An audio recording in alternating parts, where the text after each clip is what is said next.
আহ! ছাড় কুত্তা, তোর এটা অনেক কালো, আমি চুষতে পারবো না। উফ, কদিন পরে যে বউ হবি, তখন কিভাবে সারাক্ষণ খাবি? আমার লাল এটার সাথে লাগালে তোর এটা লাল হয়ে যাবে। আমার কারোটার সাথে তোর এটা লাগালে লাল হয়ে যাবে। আরে আমি তো লিপস্টিক দিয়ে তোর এখানে লাগাবো। তবে রে দুষ্টু, আচ্ছা, আর কত সিগারেট খাবি তুই? মরে গেলে আমার কি হবে বলতো? বিয়ের পর ছেড়ে দেবো যা। সত্যি তো? সত্যি? এখন যা, কালকে কথা হবে। চলে আসিস কিন্তু। আচ্ছা, আসবো। উম, শুভ্র বসে আছে, ডান হাতে চায়ের কাপ, বাম হাতে জ্বলন্ত সিগারেট সরা কাপ। সে সিগারেট সবসময় বাম হাতে ধরে, তার একটা কারণও আছে। ছোটবেলা থেকে সে বাঁহাতি, সে বাম হাতেই বেশিরভাগ কাজ করে থাকে। মামা, চা খাইবেন? শুভ্র চোখ তুলে তাকালো। একজন আধা বয়সী লোক চায়ের ফ্লাস্ক নিয়ে তার সম্মুখে দাঁড়িয়ে আছে। দেখছো তো হাতে চায়ের কাপ আছে, দেখেও কেন জিজ্ঞেস করলেন চা খাবো কি না? হে হে হে, খেয়াল করিনি মামা, সিগারেট খাইবেন?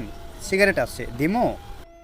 শুভ্র এবার মুখে কিছু না বলে বা হাত উঁচু করে সিগারেট দেখালো।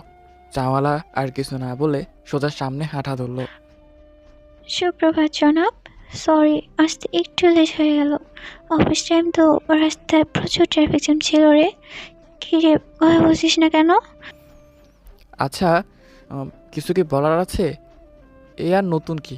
প্রায় তো তুই দেরি করে আসিস, এটা নতুন কি?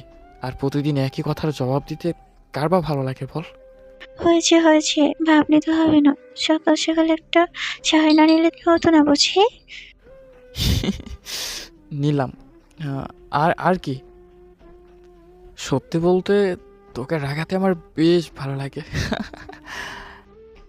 তুই আসলে একটা, না থাক, বলবো না। জানিস, এই মুহূর্তে আমার সামনে একটি মানুষ বসে আছে যার সৌন্দর্যের কাছে পৃথিবীর সকল সৌন্দর্য ফিকে। আর রাগলে এই মানুষটাকে যে আরো কতটা অদ্ভুত সুন্দর লাগে, তা তোর মতো ফেতনি বুঝবে কি করে? আচ্ছা, চা খাবি? হুম। চল উদ্যানের ভেতরে যাই, ওখানে চা অনেকটাই ভালো। ওখানের চাওয়ালার চা খেলে মনে হয় পুকুরের পানি খাচ্ছি। চল। মামা, দুইখানা চা দেন কড়া কইরা। দিতেছি, লেন মামা। বাহ, এটা কি মামি? বেশ সুন্দর লাগছে, দুজনকে মানাবে। বিয়েটা কবে করছি রে? উম, আজকে করবি? কি বলিস কর্তা? সত্যি আজই করবো? হ্যাঁ, আজই করব, চল। কিন্তু সাক্ষী রাখবো কাকে? এই যে চাওয়ালা, কি মামা, আমগো বিয়ের সাক্ষী দিবা তো? কি কইবার লাগছে মামা? তাহলে আমার চায়ের দোকানে গিয়ে গো। আজকে তোমার যা বিক্রি হইতো তার থেকে বেশি তোমাকে দিমু। আমগুলোকে যাইবা? আচ্ছা তাহলে চলেন। অবশেষে বিয়েটা হয়েও গেল। অতঃপর দুজনে বাসরাতে বসে আছে। বন্যা লজ্জায় অস্থির হয়ে আছে। আচ্ছা, তুই যে আমাকে এভাবে বিয়ে করবি ফেলবি, পরিবারের সবাই জেনে ফেললে কি হবে? আর কি হবে? হ্যাঁ, কয়েকদিন পর এমনিতেই মেনে নিবে। তোরে নিয়ে সারা জীবন ভালো থাকতে তো পারমু, এটাই অনেক। আই লাভ ইউ কুত্তা। আই লাভ ইউ টু, আমার কুত্তিটা। মুয়া। তারপরে তাদের ভালোবাসা পূর্ণতা পেল। এরকম ইন্টারেস্টিং গল্পের জন্য পেজটি অবশ্যই ফলো করে রাখবেন।